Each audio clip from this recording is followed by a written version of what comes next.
I hold my breath under the bed while someone laughs about love like it's a game they already won. The laugh is low and knowing, and it doesn't belong to the man I just married, or at least not the version of him I thought I married 6 hours ago. My face is pressed against the hardwood cheek, tingling from the cold, and the edge of the carpet itches at my neck. I should move. I should scream. But instead, I count each syllable like a prayer that will rewind time. One of them says something I can't quite catch, something with my name folded inside it, and then they both laugh again. That's the part that slices. Not the words, but the ease. Like this is a rehearsal they've nailed before I even entered the room. I see the heel of her shoe, first red, pointed, decisive, gliding past the edge of the bed skirt. She paces, then stops. Another laugh, this time closer to the window. I imagine her resting her hand on the sill light streaming across her fingers. His voice comes next, muffled but unmistakably relaxed. She won't figure it out for months, he says, and there's pride in it, not cruelty, like I'm a child who's been outwitted. She already hasn't, the woman replies. My heart bangs once against my ribs and then just holds there weightless. The silence that follows isn't comfort. It's calculation. I count to 4. They don't speak again. The bedsheet above me shifts slightly with the breeze from the open window. Someone breathes in. Then I hear a zipper, metal teeth slowly disengaging, and I know suddenly and stupidly that she's fixing her dress, not taking it off. That whatever they did or didn't do in this room wasn't the point. I know because the betrayal isn't in skin. It's in language. I close my eyes, but behind my lids, everything's louder. Her soft laugh, the squeak of the old window frame, the faint clink of his watch against the radiator. They leave without rushing. Their shoes click unevenly, one following the other down the hallway. The front door opens, then mercifully silence. I stay under the bed for exactly 91 seconds. I know because I count them. When I finally crawl out, my knees ache, and the hem of my wedding dress has picked up a trail of dust and lint, like a record of what I missed by looking away for so long. I sit on the edge of the bed. The covers are still smooth, untouched. Like this whole day has been theater for an audience I didn't realize wasn't me. The nightstand drawer is slightly ajar. My planner is there, my wedding binder, the one I carried like a second heart for the past 6 months. I pull it out and flip it open, thumbing past vendor lists and floral layouts until I find the page with a sticky note I don't remember placing. It's pale pink, inked in careful handwriting that's not mine. Lunch, whether CJ confirmed, same spot. Do not reschedule. D.E. or 04/18/23. My breath goes still. April 18th. That was the day David told me he had a client emergency. The day I toured venues alone and told everyone he was just slammed at work. My eyes scan the rest of the page. The corner has a faint smudge of lipstick, a color I never wear. I press my thumb over it and hold. The air smells like gardenias and heat, and something else, something gone stale. I don't cry. Not yet. I just sit spine straight, veil still pinned to my head, and let the silence settle in like dust. My phone buzzes from the vanity. A text from Carmen. Everything okay? You disappeared. I stare at the message until the screen fades to black. There's a knock on the door. David's voice muffled and light, Mon. You okay in there? I don't answer. I tuck the planner back into the drawer, smooth the bedsheet again. I check my reflection in the mirror. The veil makes me look like a ghost in hiding. A joke without a punchline. I take it off. Fold it. Lay it neatly on the dresser. Another buzz. Another message. Dinner with family in 20. Don't be late. I study the smiley face at the end of the sentence like it's a threat. The door creaks again. We should get going, he says through the wood. You don't want to miss your own toast. My toast. The part where I was supposed to thank everyone for believing in love. I reach down and grab my shoes. The heels are scuffed from where I kicked them off earlier. I slide them on anyway. One last look at the bed. Still perfectly made. I open the door. The betrayal isn't in skin, it's in language. I smiled at him as if nothing cracked beneath me because he still thought I hadn't heard. I'm Monica, 28, an interior designer from Richmond, Virginia. The morning of the wedding felt like a glitch. Not a disaster, not a red flag, just slightly off. The kind of off that sits behind your shoulder whispering nothing you can quote later. I remember standing in the bathroom with a towel around my chest, watching condensation trickle down the mirror while the dress hung in the next room like it was waiting for someone else. The lace looked heavier than I remembered, like it had soaked up every anxious breath I'd let out since 6 a.m. David had already left for the venue. He kissed my cheek before the sun was fully up, his lips cool and brief, the kind of kiss that belongs to a deadline, not a bride. I'd said, "See you soon," and he'd just nodded, checking his watch even as he stepped out the door. I tried to brush it off, told myself he was just nervous, that he'd always been like this before big events. That was the first lie I told myself that day. The second came an hour later when Carmen texted, "Remember to breathe." Today's about the optics. The message was off, but I replied with a heart anyway.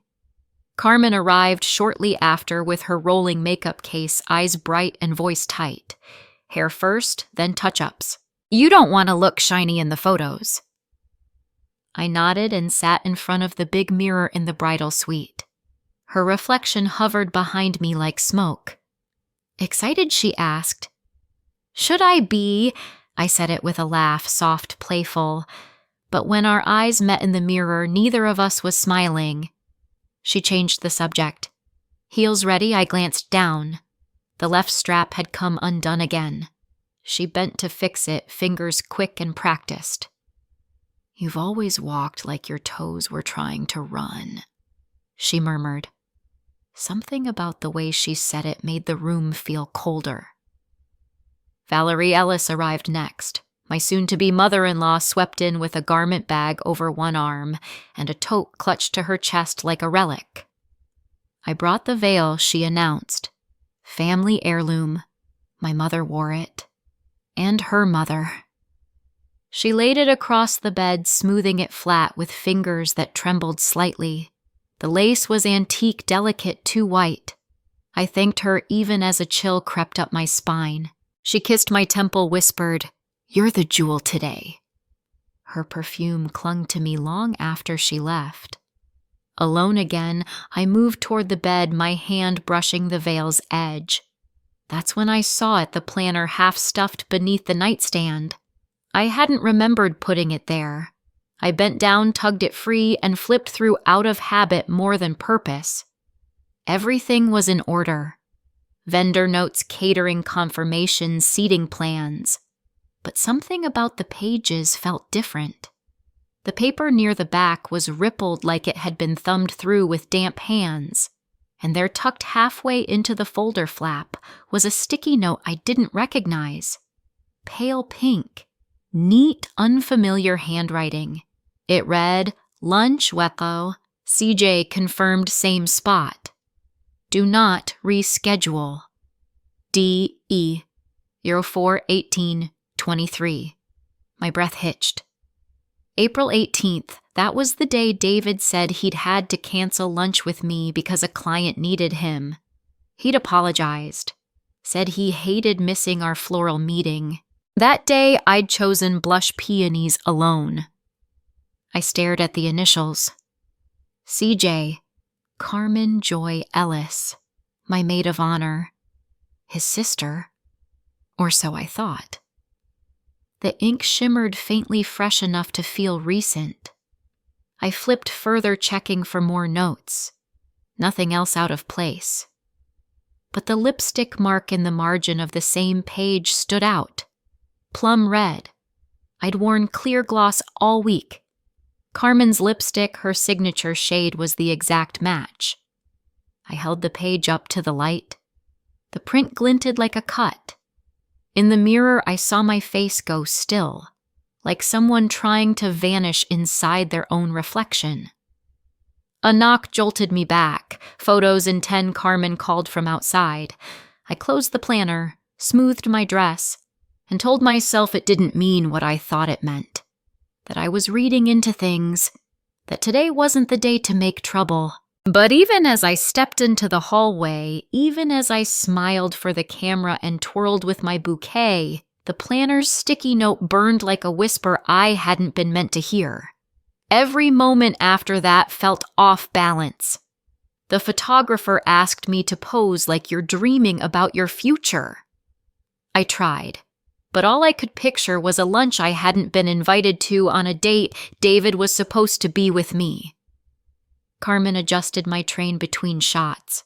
Her hands were light, but lingered too long. "You're glowing," she said. "You sure?" I replied. She just looked at me, then turned and called for champagne. Even the paper felt different, like it had been touched by someone who didn't expect me to notice. The planner didn't scream, it whispered, and I was already starting to hear it. The mirror in the bridal suite was old, its glass slightly warped at the edges, giving every reflection a soft ripple that made even the clearest face look uncertain. I stood in front of it, holding my bouquet, trying to see myself as a bride, not a question mark.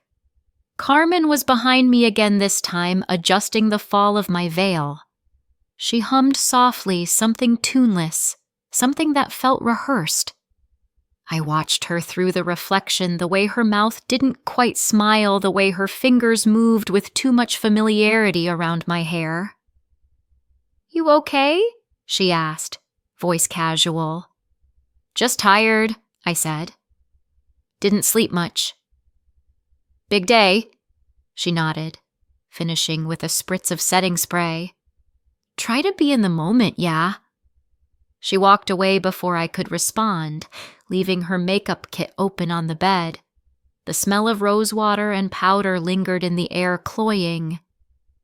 I sat down in the high-backed chair near the window, careful not to wrinkle the dress. The planner sat in my lap like a weight. I flipped through again, trying to find another note, another clue, something I could call conclusive. But there was only that one sticky note, that one lipstick smudge, that one date that didn't add up. I looked closer at the sticky edge. A fingerprint. Faint, partial, but visible when I tilted the page under the light. The shape was too angular, not mine. I pressed my own thumb beside it. No match. My pulse skittered. It didn't prove anything, but it didn't not prove something either. I told myself it was nothing. But my hand was already shaking when I reached into Carmen's makeup kit and found the lipstick tube she always used, deep plum gold cap slightly worn at the edge. I twisted it open. The base had a crack running down one side like it had been dropped. I remembered a sound like that yesterday, a clatter I hadn't turned toward. I pressed the tip of the lipstick to the sticky note smudge. It matched. Perfectly. My stomach flipped. Still, I tried to laugh it off, even if the sound came out thin. What did it mean, really? That she borrowed my planner, that she confirmed a lunch for David, that she smudged a page by accident? Or did it mean something else entirely? Something that crawled out from under the surface of my carefully structured timeline and whispered a truth I'd been trained to ignore. Carmen returned a few minutes later, her smile wide, too smooth. "Photographer's ready. Last shots before the ceremony." I nodded, tucked the planner back into the drawer. "How's the dress holding up?" she asked. "Tight in the ribs," I said. She laughed. "You'll forget that as soon as you walk down the aisle." I wanted to ask about the note, about April 18th, about CJ, but the words sat heavy on my tongue, too solid to move. So instead, I watched her gather her things, watched her tuck the lipstick back into her kit without a second glance, and followed her out of the room like a bride walking into someone else's script. Outside the hallway was bustling, flashes from cameras, clinking glasses, murmurs of relatives assembling. Valerie was directing the ushers, her hands fluttering like nervous birds. David stood near the altar talking to his best man, posture perfect, chin lifted. He didn't look nervous, not even a little. As I approached, he caught my eye and smiled. It was a practiced smile, one I'd seen in photos and parties, one that never quite reached his eyes. He mouthed, "You look perfect." I mouthed, "You too." We stood beneath the arch of flowers, hands clasped, vows, repeated rings, slid into place. I kissed him. He kissed me. We turned to the applause of 100 people who didn't know anything was wrong. I kept smiling. Through the reception line, through the toasts, through the careful carving of the cake. I watched Carmen's eyes the whole time. She avoided mine. Until the photographer asked for a shot of just the siblings, she stood next to David, arm looped through his head, tilted toward him just slightly. Their faces matched. Not in the way family often mirrors each other, but in the way co-conspirators do quiet, angled knowing. I took my solo portraits by the rose trellis. The photographer asked me to think about something I loved. I thought about quiet, about the sound of a planner's page turning, about a laugh I didn't recognize above my bed. "Beautiful," he said, snapping the shot. I turned back toward the main hall, and as I walked, I heard Carmen's voice behind me. "She always wanted it simple," she said. David chuckled. "She made it easy." I didn't turn around. I kept walking, fingers clutching the edge of my veil like it might anchor me to gravity. But inside, something tipped sideways. My vision narrowed. The planner, the lipstick, the date, the note, my own gut screaming softly. The lie wasn't in the facts. It was in the ease, in how naturally they navigated my world like it belonged to them. The wedding wasn't a mistake. It was a maneuver. And I had been positioned, not chosen. I returned to the bridal suite and shut the door behind me. Locked it. The mirror reflected my whole form now, dress bouquet veil eyes sharp enough to cut. I lifted the planner from the drawer again, opened it to April, and stared at the note until the words blurred. They didn't slip up. They just never thought I'd check. I wasn't looking for proof anymore. I was looking for the edges of the story they forgot to rewrite. There's something unsettling about applause. The way it fades just a beat too slowly. The way it carries over smiles and flashes and clinking glasses like a final curtain on something that's only pretending to be alive. The reception hall was drenched in soft gold light centerpieces blooming with peonies and white orchids that smelled faintly like soap. Waiters weaved through the crowd with trays of wine and champagne, and I floated between groups like a balloon someone forgot to tie down. David stayed near the head table entertaining his father's colleagues. Carmen hovered by the dance floor, sipping from a flute of something clear and bitter. She looked too poised for someone who'd spent the last 48 hours claiming she was running on fumes. I watched people watching me. Valerie giving clip directions to the DJ. one of David's cousins whispering to another behind her hand, the officiant talking to the photographer while glancing over his shoulder at me. It felt like I'd wandered into a stage where everyone knew their lines, but I'd missed the rehearsal. The toast started with David's best man, a long speech about college days, loyalty, laughter, and finding the one who makes you want to come home. I smiled on cue, laughed in the right places. Then Carmen took the mic. "Some people search for the real thing their whole lives," she said, voice smooth as satin. "Others get lucky enough to stumble right into it." She looked at me, but only briefly. Most of the time, her gaze stayed on David. "Monica," she continued, "you've brought grace and light to this family. We're lucky to have you. And David, I hope you know what a good thing you've got." Another beat. Another pause that felt just a little too long. Because not everyone gets to marry their best friend, and mean it. The crowd awed. Glasses clinked. I raised my champagne. She winked. I lowered mine before I took a sip. Later, as the music swelled and guests filtered toward the buffet, I stepped outside for air. The night was thick and humid, the moon snagged behind gauzy clouds. I stood just off the path where the string lights ended, watching the edge of the annex hallway through the window. That's when I heard her voice. Not through the glass, from the hallway behind it. "At least now she's legally tied up," Carmen said, tone low and light, like gossip passed over wine. David responded, but I couldn't make out the words. Then she said louder, "The rest is easier." The kind of line people only say when they think no one else is listening. I took one step back.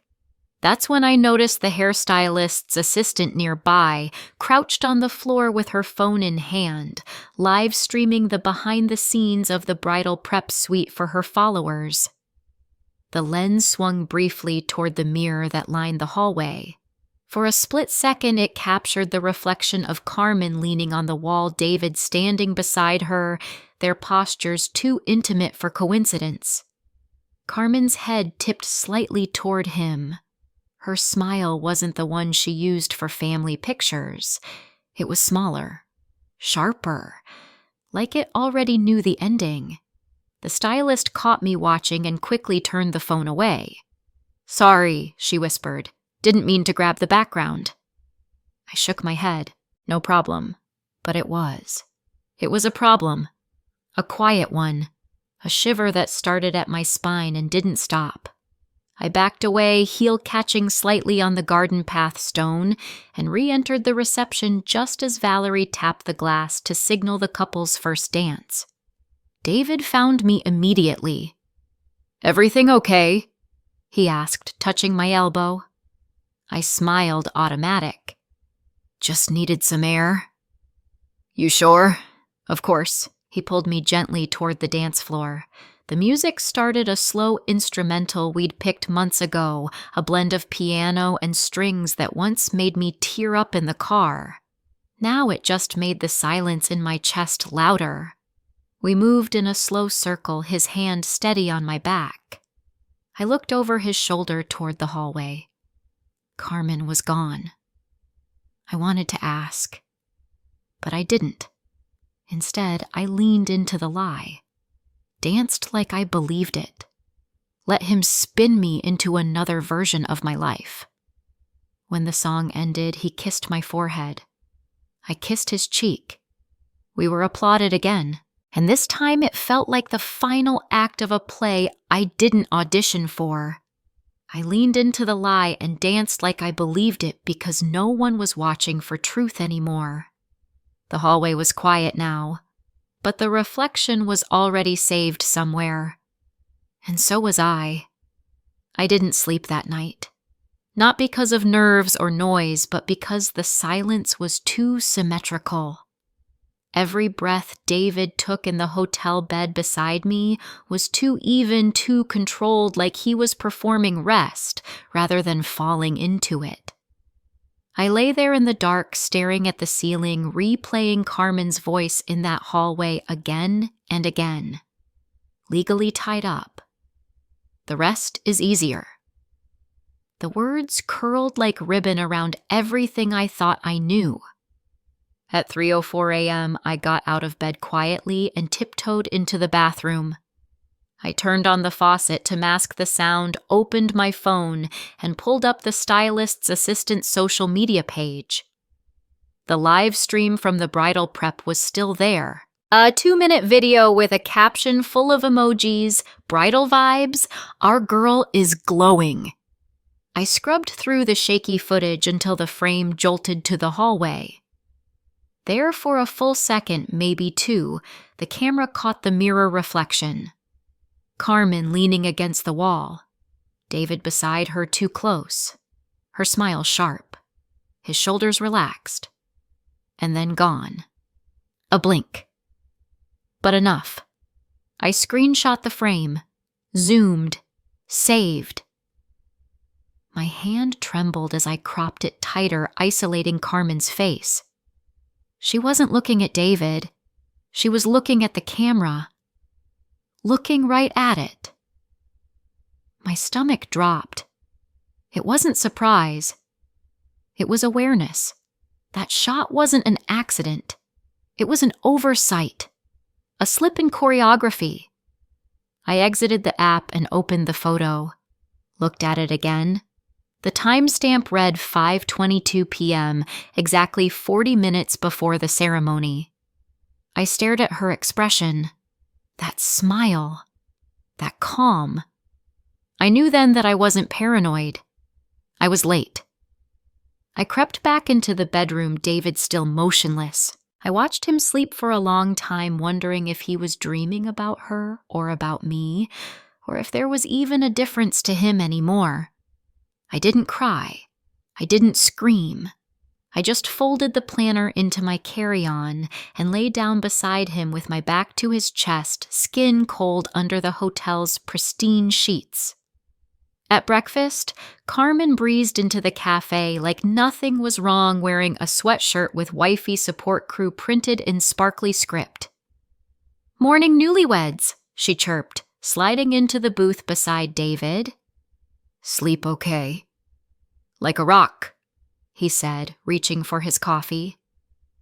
I stared at my toast. "You left early last night," she added, turning to me. "Everything okay?" "Tired," I said. "Long day." She smiled, nodding. "It was beautiful, though. Everyone said so." David touched my wrist. "You sure you're good?" I looked at him and smiled. "Of course." "Why wouldn't I be?" He grinned, leaning in to kiss my cheek. Carmen stirred her coffee slowly, watching the cream swirl. That afternoon, we drove out to his parents' lake house for the Sunday brunch. Everything was already arranged: buffet on the patio, mimosas, laughter echoing over the water. I walked through it like a guest at someone else's celebration. Valerie hugged me tightly, whispering, "So proud to call you family." Her perfume pressed into my collarbone. David's father gave a short speech about lineage and legacy. I listened to none of it. My eyes scanned the faces, searching for anything that flickered too long or didn't blink at all. After the brunch, I excused myself and went upstairs. The lake house was immaculate, every room curated like a catalog. I found David's childhood bedroom untouched since college awards on the wall, varsity letters, old concert posters. I opened the top drawer of the nightstand. Inside was a stack of cards rubber-banded together. One near the top was signed CJ. I flipped it open. "You're always better at hiding than I am. But I see you. Always. See." My throat tightened. I placed the card back exactly where I found it. In the hallway, I passed Carmen. She raised an eyebrow. "Get lost." "Just exploring," I said. "Nostalgic house?" Lots of history, she replied. Her smile was flat this time. I waited for her to say more. She didn't. That night, David wrapped an arm around my waist as we lay in bed. "You've been quiet," he murmured. "Just soaking it all in. This week's gonna be crazy. Thank you notes, photos, then the honeymoon." Glad we kept it simple, huh? That line. Simple. The one she'd used. I felt my jaw tighten. I kissed his shoulder. "Yeah," I whispered. "Simple." I waited until his breathing evened out, then slipped from the bed and pulled my phone from my bag. I opened my notes app, started a list. April 18th lunch note planner. May 20th lipstick smudge planner. May 21st mirror reflection video.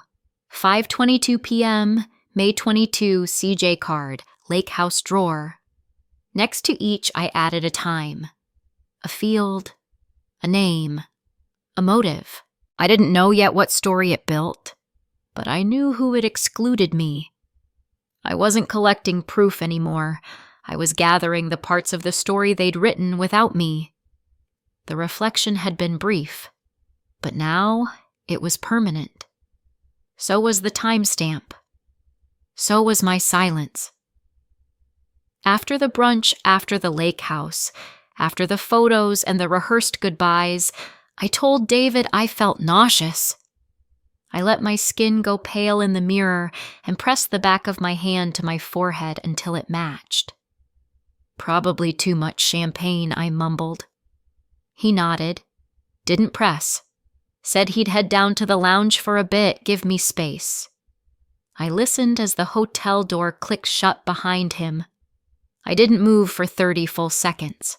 Then I crossed to the luggage trunk where I'd hidden the planner between layers of tissue paper and tulle. I pulled it out like it might scream if I did it too fast. I took it to the desk and opened it flat. No distractions, no excuses, just me, the page, and the voice in my head that had finally stopped telling me to be nice. The sticky note was still there. Pale pink angled slightly at the top right corner like it had been slapped down by someone in a hurry. Lunch weather CJ confirmed same spot. Do not reschedule. DE 041823. The handwriting was too round. Not mine. Not Carmen's either. I stared at the DE initials. I wanted to pretend it was a mistake, but David's middle name was Elijah. He used that signature on contracts and vendor agreements. I flipped to April 18th in my phone's calendar. He'd blocked out that entire day with a meeting labeled Client Crisis. Confidential. I remembered the flowers I picked alone that day, the way he apologized through the phone with soft sighs, and baby, I wish I could clone myself. I opened the digital receipt from the florist. My name was the only one listed, but the credit card had his last 4 digits, paid at 4:32 p.m. The note said lunch. The florist visit happened at 5. He'd been available. He just hadn't come. I turned the planner page again. That lipstick mark still sat in the margin like a signature from someone who never thought I'd look closely. But I did. I leaned over it and breathed in. Faint rose and wax. A trace of heat. I reached for the lipstick tube I'd snagged from Carmen's kit yesterday, swatched it again on the corner of the page. Identical. My pulse slowed into something solid and cold. I opened my notes app and updated the list. April 18th. Planner note. Lunch with Sla, CJ confirmed. Initials D, E. Lipstick match. Calendar. Conflict, yes. Timeline florist at 5 p.m. I looked for more. I flipped through pages I thought were blank, tilting them under the light. That's when I found a second note fainter, half erased. It read, C, Confirms table 12 switched. D trusts her. I hadn't switched any table. Carmen had offered to help rearrange when one of the groomsmen bailed. I told her to follow the sheet. She hadn't. The handwriting didn't match mine. I photographed the page, filed it under a new folder titled Binder Irregularities. Then I went back to the April page and looked at the rest of the layout. Her initials CJ appeared again, this time in a margin. Faint pencil, almost erased. I held the paper up to the light and read the line, "Make sure M doesn't see this." I froze. M. Monica. Me. I blinked. The planner slid from my hands. My knees hit the carpet. I stayed there, fists clenched at my sides, teeth pressed into my lip until I tasted iron. The kind of pain that keeps you awake. This wasn't sloppiness. This wasn't a mistake. It was a system. I stood up, went to the minibar, pulled out a water bottle, and poured half of it over my hands, then wiped them on a towel. I didn't want their residue on my skin. I sat again and wrote in my notebook, "The planner is the map." They hid the road under the route I made. I stared at that sentence until it stopped feeling metaphorical. I didn't know yet what I was going to do. But I knew I wasn't asking permission anymore. The door opened behind me. David stepped in holding a takeout bag. "Hey," he said, voice soft. "Got you some ginger tea and crackers. Thought maybe it'd help." "Thanks," I said, not turning around. He set them on the nightstand. "Feeling any better?" "Getting there." He leaned in, kissed the top of my head. I didn't flinch. I let him. I needed time. One more layer. One more lie. Then I'd be ready. That night, I tucked the planner beneath the mattress, logged the evidence, and backed up the photos to a cloud folder under a fake name. I labeled it Monica Redacted. I smiled for the first time in days. The planner wasn't a record, it was a script they thought I was too blind to edit. There were notes they meant to erase. But even ghosts leave fingerprints. When people talk about betrayal, they always describe the moment they found out. But I don't think that's true. I think it lives in the replays. The 6th time you remember a laugh and suddenly hear it differently. The 4th time a gesture you once thought was sweet comes back colored in sarcasm. The way a phrase echoes until you realize it's been said to someone else before you. It happened to me in the kitchen 2 days after the brunch, while David scrolled through his phone beside me. I had the voicemail app open. I hadn't meant to. I'd just been organizing things, wedding photos, vendor confirmations, packing lists for our delayed honeymoon. And then the voicemail showed up bolded. Transcription ready. From unknown. Timestamp, May 17th, 10:43 a.m. I hesitated. That was the morning of our rehearsal dinner. I remembered David pacing the hotel hallway saying he needed to make a quick call about a catering change. He'd said he'd be 5 minutes. I pressed play. The voice was Carmen's. "Hey, it's me. Just confirming she's still in the dark. You promised David. Call me back." Then nothing. Not even a hang-up tone. Just 1 second of breathing like she was listening for him, hoping he'd pick up. I stared at the screen. It had been saved, not deleted. I checked again. Not archived. Just sitting there. In his inbox. Like it didn't matter. Like it was never going to be found. I copied the message, emailed it to myself with the subject line, "Not paranoid. Just buried." Then I closed the app and turned off the screen. David was still beside me scrolling through football stats. "Want to get sushi tonight?" he asked, eyes not leaving the phone. Maybe I said, "I'm not sure I'm hungry." "You should eat." "I will." He kissed the top of my head and stood. "Back in a bit." I watched the door close. I didn't cry. I didn't feel rage. I just felt the exact shape of the wedge that had been sitting between my lungs since the wedding. I opened my laptop and pulled up the planning folder. Clicked on the backup drive. Created a new folder, Evidence Part 2. I attached the voicemail. Then I pulled the call log from his phone screen, captured the timestamp, matched it to the rehearsal dinner schedule I'd printed weeks ago. 10:43 a.m. Voicemail received. 11:00 a.m. Pickup time for pre-event transport. Carmen had been with him that morning. I remembered it now. She was the one who reminded him to bring his tie. I stared at the ceiling. Then I wrote in my physical notebook, voicemail equals final fracture. It's not a theory anymore. It's not a suspicion. It's logged. I read it 3 times. It still didn't feel real, but it was documented. That mattered more. That night David made reservations, said he wanted to celebrate us finally breathing again. I agreed, wore a black dress with a high neck and pinned my hair back the way he liked. I looked in the mirror and thought, "You're performing grief in the language of patience." At dinner, he ordered my drink for me. Told the waiter, "She'll have the Pinot." I smiled and said nothing. He toasted to beginnings.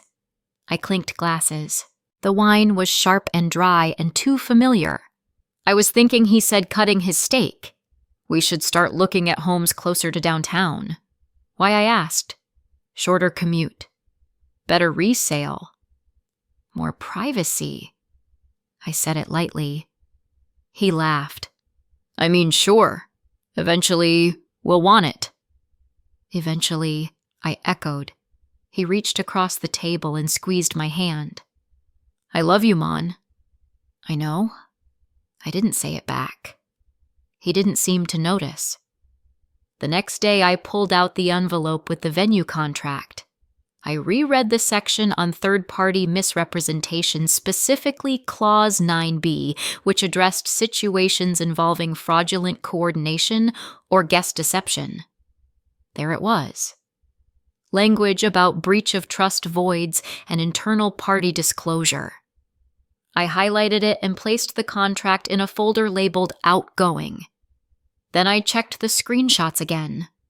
Carmen's voicemail, the planner's page, the lipstick swatch, the call log, the reflection in the live stream. A line from my notes surfaced again. They weren't hiding anything. I just hadn't looked until now. I repeated it out loud, quietly, like it was a truth I could hold without dropping. Then I logged out of everything, hid the folder inside a password-protected drive, and deleted the email thread from my inbox after backing it up to a second cloud. My fingers felt steady now. No tremble. No second guessing. Just the kind of clarity that follows too much noise.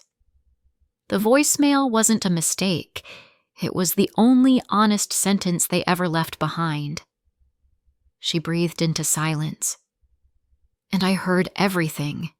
There's a kind of quiet that comes after certainty. Not peace, not relief, just the stillness that settles once you stop fighting with yourself. I stopped fighting on a Thursday. That morning I woke before David. I made coffee the way he liked it, left it on the counter, then walked outside barefoot with my phone and the manila folder I'd been building like a backup version of my own memory. Inside the folder were screenshots, printouts, and the voicemail transcription Carmen had unknowingly gifted me. I sat on the porch steps, looked out at nothing in particular, and asked myself what version of me they thought they were dealing with. Docile, gullible. Tired. Maybe all of it. Maybe that's what made me perfect for the role they wrote. But I had the binder. And the binder was a record they'd tried to manipulate, and now I had their fingerprints in ink, literal and digital. The voicemail, the planner, The lipstick, the call logs, the live stream reflection, the card from the lake house drawer, and one more thing, an auto-saved transcript that had appeared in David's email as part of his voicemail to text feature. It had been buried in his spam. I'd found it by accident while looking for our rental car confirmation. The subject line was blank. The body read, "Not about love, it's about leverage. She trusts too fast. That's why it'll work. No greeting. No sign-off. Just that." Dated 3 days before the wedding. I read it 10 times. There was no Monica. No direct names. But it didn't need one. I forwarded it to myself and filed it with the others. The timestamp alone was enough. I remembered that day. The florist had called me 3 times about changing the arrangement colors. Said someone named C had called to override the palette. Said the bride changed her mind. I hadn't. I'd told them to keep the original blush tones, but at the wedding the centerpieces were white with red accents. Carmen had complimented them. Much cleaner this way, she'd said. I noted it at the time. Now it slotted into place. I picked up the phone and opened the file labeled Monica Redacted. I attached the full PDF 34 pages of evidence transcripts cross-references. Then I drafted the email to the venue coordinator. Subject: wedding documentation review. Urgent. I wrote plainly. I stated the facts. I explained the third-party interference. I included 2 screenshots of internal messages. I quoted directly from the contract we'd signed. I asked for a retroactive clause review under Article 9B and Clause 12. I sent the email at 7:52 a.m. At 8:04 a.m., I received an automated response. "Thank you. Your submission has been received. A formal response will follow within 72 hours. I closed my phone. Went inside. David was just waking up. "Morning," he said, yawning. "You make coffee?"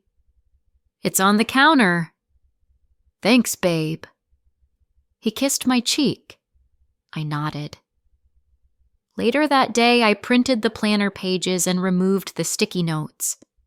I placed them in a new envelope labeled personal and put it in a safety box at my bank. I wiped the prints off the original planner cover. I labeled it archive. Do not go discard. That night I sat beside him on the couch while he watched sports highlights and asked if I'd packed sunscreen for the honeymoon. "I did," I said. "And extra sunglasses. You're the best." I smiled. I know. In bed I watched the ceiling again this time, not from fear, but from distance. I didn't need to tell him anything. Not yet. The wheels were already in motion.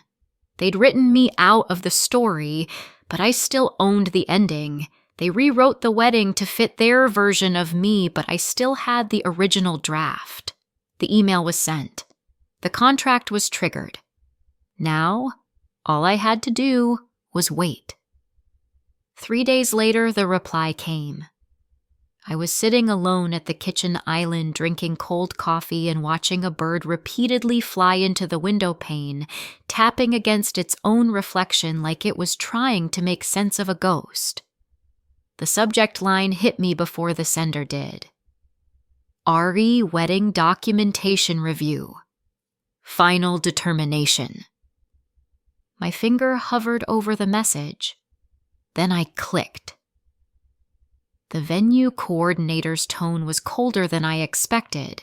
Not cruel, just procedural, professional disappointment dressed in legality. She thanked me for the submission, noted the depth of my attached documentation, and cited the specific contract clause I had flagged.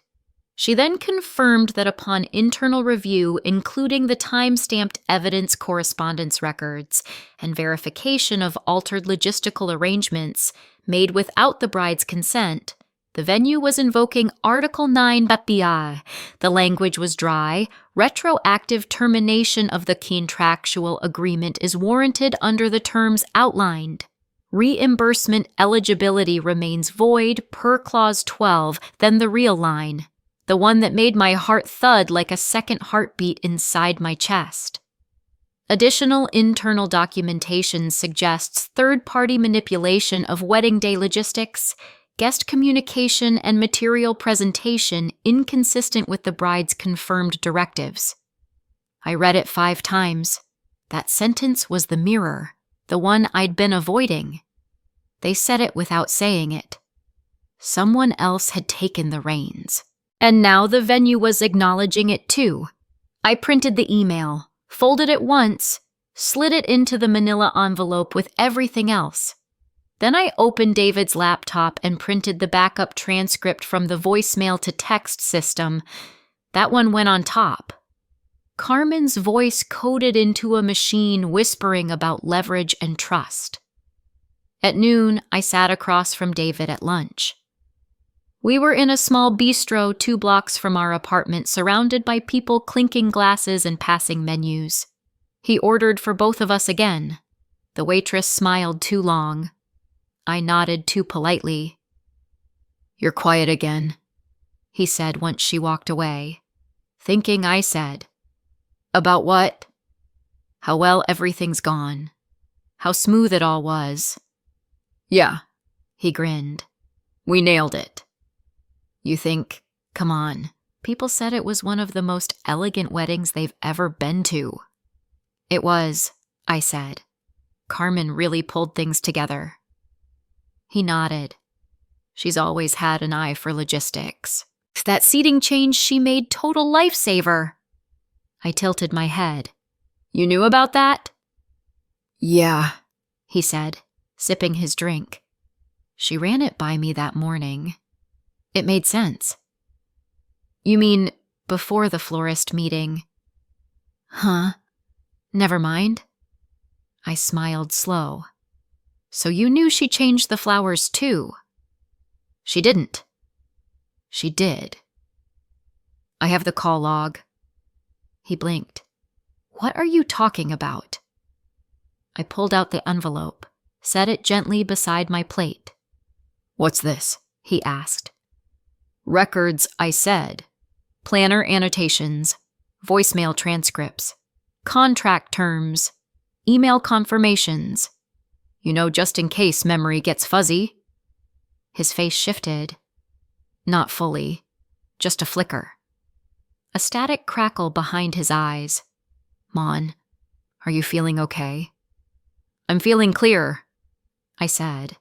"Clearer than I've felt since I found lipstick on the planner and a note I didn't write." "Okay, slow down."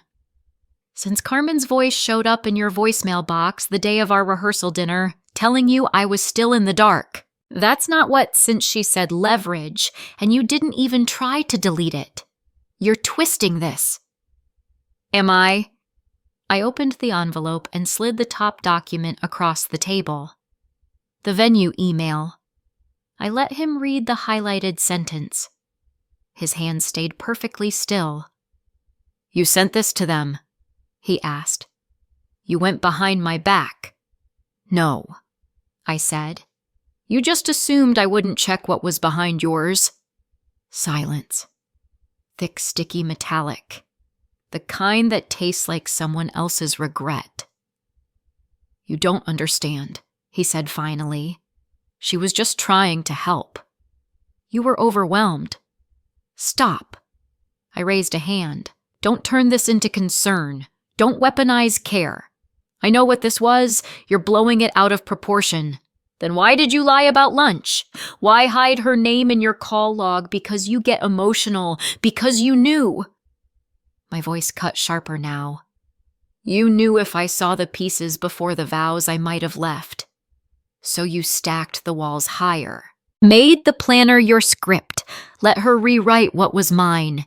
And then you smiled through the ceremony like you were innocent." He leaned back, arms crossed, eyes narrowing. "So what now?" "Now?" I picked up the envelope. "Now I send this to whoever needs it next. For what revenge? Gnome. I stood. For record. For truth. For me. He didn't follow me out of the restaurant. He didn't text that night. He didn't come home until morning. You can't undo the truth. You can only decide when to stop pretending it wasn't yours to face. He read the sentence twice, but I'd already memorized it, because it was finally mine. He didn't ask where the envelope went. He didn't ask what I planned to do with it. He just avoided the subject entirely, like silence could undo documentation. Like a lack of confrontation could rewind a contract. But absence is its own answer, and silence is louder when it's choreographed. I waited. I let him speak about normal things, dry cleaning, travel insurance, changing his gym schedule. I nodded. I replied when necessary, but something had shifted and he could feel it. It lived in the way I folded the towels perfectly and placed his keys in the same spot every morning. It showed up in the way I listened without asking follow-ups. He was testing me for rage, but I wasn't angry. I was exact. I opened his email again 2 nights later while he was in the shower. Not out of curiosity, out of record keeping. Carmen's number still wasn't saved as a contact, but her emails were. She'd sent him one on the morning of the ceremony. The subject line was blank. The body read, "You've got this. After today, everything gets easier." That phrase again. Easier. It appeared everywhere like a password to a plan I wasn't invited to. I forwarded it to myself. Then I deleted it from his account. That wasn't sabotage. That was reclamation. I was rebalancing the archive. On Thursday, I drove to the wedding venue. I'd made an appointment under my maiden name. The coordinator was polite but cautious, her eyes scanning my face like she was trying to calculate how much of this mess she was allowed to acknowledge. I handed her a hard copy of the email chain. I don't need anything, I said. Not a refund, not a statement, just confirmation. Of? She asked, folding her hands neatly. That I wasn't crazy. She hesitated, then pulled out a folder. The internal memo filed during your review includes this, she said, sliding a printed excerpt toward me. It was 1 paragraph unsigned. Request to adjust floral palette initiated by external party not listed on primary agreement. Adjustments executed under assertion of bride's consent. Verification unavailable at time of fulfillment. Misrepresentation probable. I didn't react. I just folded the paper and placed it into my bag. Thank you, I said. For your time. If there's anything else, there won't be. That night, I pulled the backup files from the cloud and organized everything into a single PDF. I called it Wedding Annotated Final. It was 56 pages. I didn't print it. I didn't post it. I just saved it 3 times and encrypted it. Then I slept for 9 hours for the first time in weeks. David noticed the calm. You seem lighter, he said at breakfast. Guess I am. Honeymoon will help, he offered. Sun. Distance. It will, I said. But I wasn't talking about the beach. I was talking about what it meant to stand far enough back from something to see its shape clearly. The next day, Carmen called. I saw the name flash across his screen, Seawork. He silenced it. She called again, then a 3rd time. He declined them all.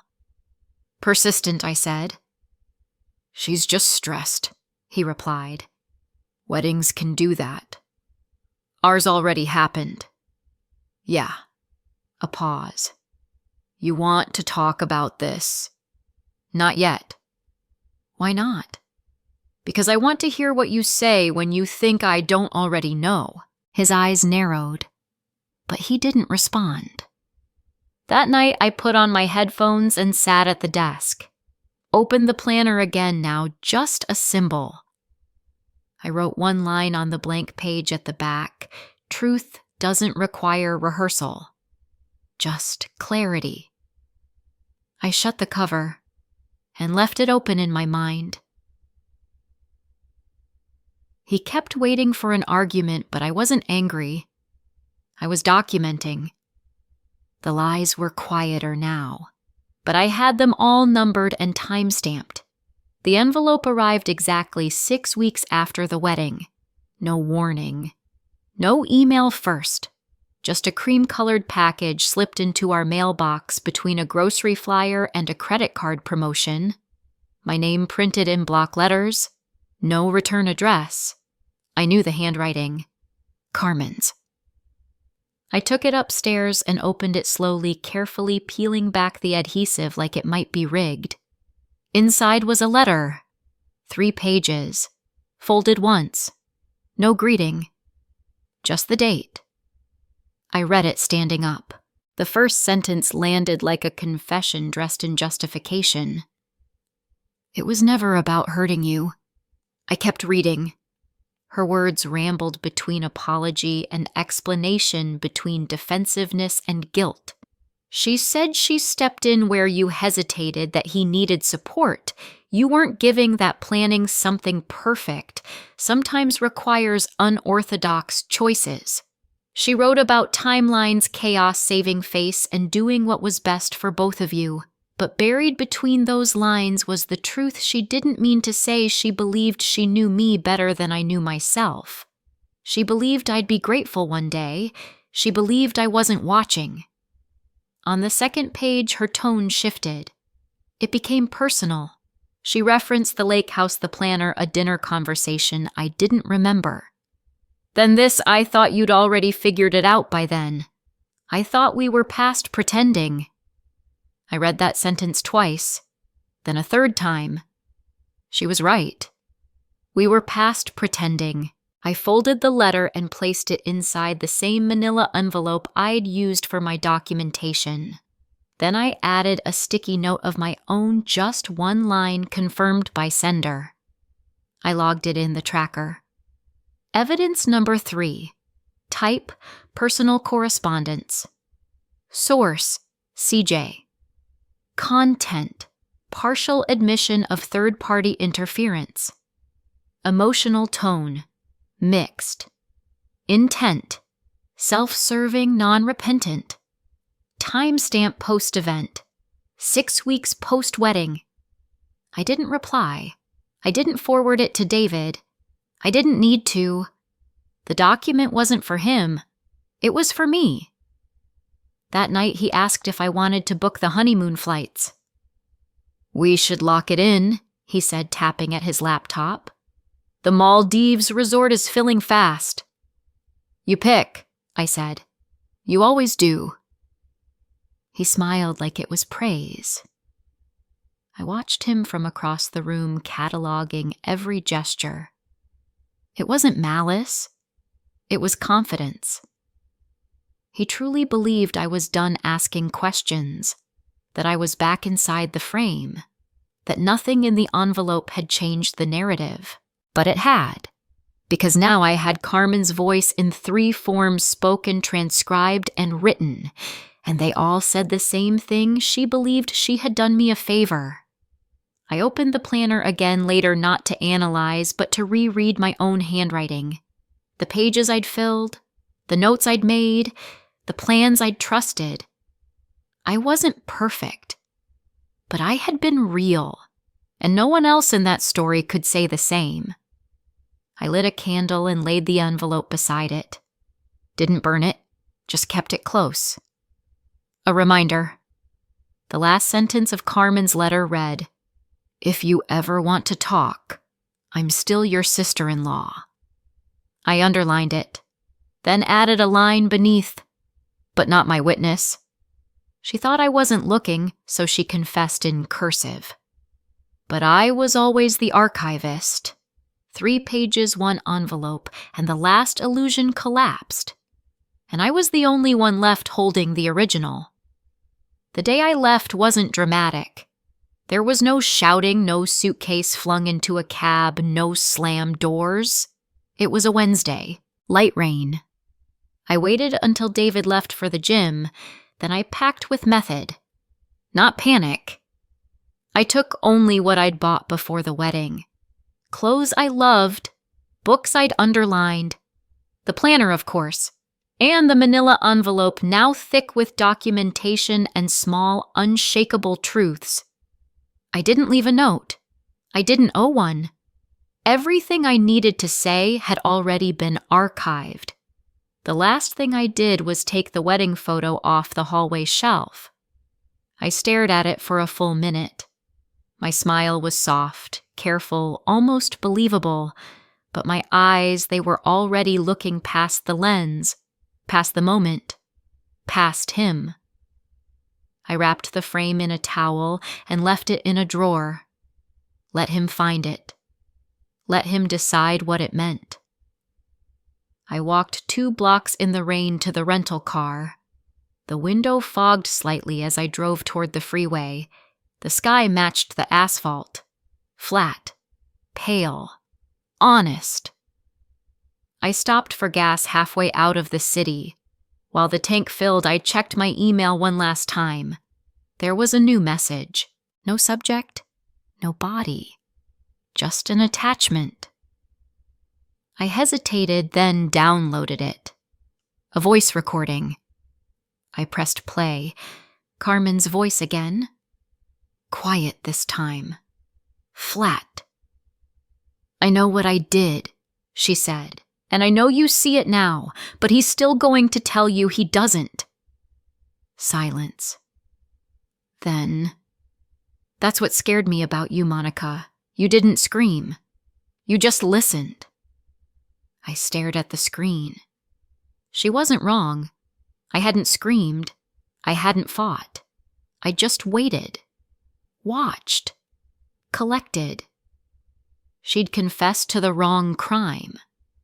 She thought betrayal lived in moments, but it lives in patterns. And I'd tracked everyone. I added the audio file to my archive. Evidence number 4. Then I kept driving. I crossed 3 state lines that week, checked into a small coastal motel under my middle name. The woman at the desk asked if I was writing a book. You look like someone with a story, she said. Something like that, I replied. I spent the first 3 days walking the beach alone. I didn't cry. I didn't rage. I exhaled. And then I wrote. Not about them, about me, about memory, about what it means to be rewritten and then take the pen back. I turned the planner into a journal. Every page that once held instructions now held clarity. On the last page, I wrote 1 sentence and underlined it twice. I wasn't the girl under the bed. I was the one who got up quietly and left the door open behind her. I didn't leave a trail, I left a mirror and let them decide if they could face it. He'll tell the story one way. Carmen will write it another. But only one version has a binder full of proof.